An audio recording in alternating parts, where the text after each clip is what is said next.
হে আল্লাহ, হে রহমান, হে রহিম, আমি আপনার কাছে বিনম্রভাবে প্রার্থনা করছি। আপনি তো হেদায়েতের মালিক, সমস্ত হৃদয় আপনার নিয়ন্ত্রণে। হে আমার প্রিয় রব, আপনি আমার স্বামীকে হেদায়েত দান করুন। তার হৃদয়ে ইমানের আলো জ্বেলে দিন, যেন সে আপনার পথে ফিরে আসে, নামাজ কায়েম করে, কোরআনের সঙ্গে সম্পর্ক স্থাপন করে এবং আপনার নির্দেশিত পথের প্রতি পূর্ণ আনুগত্য দেখায়। হে আল্লাহ, আপনি তার অন্তরকে আপনার ভালোবাসা, ভয় এবং তাকওয়ার দ্বারা পূর্ণ করে দিন। তাকে এমন একজন ব্যক্তি বানিয়ে দিন যে ইসলামকে তার জীবনের কেন্দ্রে রাখে এবং আপনার সন্তুষ্টির জন্য জীবনের প্রতিটি সিদ্ধান্ত নেয়। হে আল্লাহ, তার সমস্ত ভুল ত্রুটি আপনি ক্ষমা করে দিন এবং তাকে এমন একজন উত্তম মুসলিম বানিয়ে দিন যেন পরিবারের জন্য, সমাজের জন্য, পুরো উম্মার জন্য কল্যাণের কারণ হয়ে দাঁড়ায়। হে আল্লাহ, আমি জানি আপনি তার প্রতিটি কষ্ট এবং সংগ্রামের খবর রাখেন।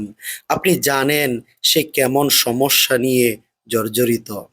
হে আল্লাহ, আপনি আমাদের সব সমস্যার সমাধান করে দেন। আমাদের ঋণ পরিশোধের ব্যবস্থা করে দিন। আপনি আমাদের কল্যাণময় হালাল রিজিক দান করুন। আপনি তাকে এমন প্রাচুর্য দান করুন যা তাকে আর্থিক কষ্ট থেকে বারমুক্ত করবে এবং মানসিক প্রশান্তিতে রাখবে। হে আল্লাহ, তাকে এবং আমাদের পরিবারকে হারাম থেকে দূরে রাখুন এবং হালাল পথে রিজিক উপার্জন করার তৌফিক দান করুন। তাকে এমন ব্যক্তি বানিয়ে দিন যেন পরিবারের জন্য আর্থিক এবং আধ্যাত্মিক দায়িত্ব পালনে সম্পূর্ণ মনোযোগী ও আল্লাহ ভীরু হয়।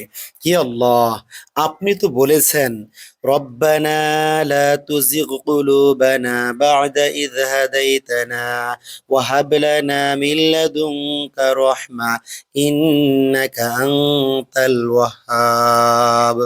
হে আমাদের প্রভু, আপনি আমাদের হেদায়েত দেওয়ার পর আমাদের অন্তরগুলোকে বিপদগামী করবেন না এবং আপনার পক্ষ থেকে আমাদের রহমত দান করুন। নিশ্চয়ই আপনি পরম দাতা।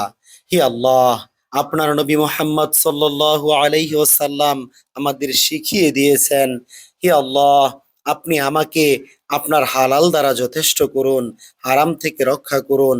আপনার অনুগ্রহ দ্বারা আমাকে অন্য আরো কারো মুখাপেক্ষী হতে মুক্ত করুন।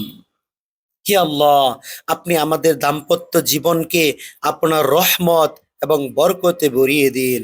আমাদের সম্পর্ককে আপনার সন্তুষ্টির জন্য একটি মাধ্যম বানিয়ে দিন। আমাদের ভালোবাসা এবং দাম্পত্য জীবনে বরকত দান করুন।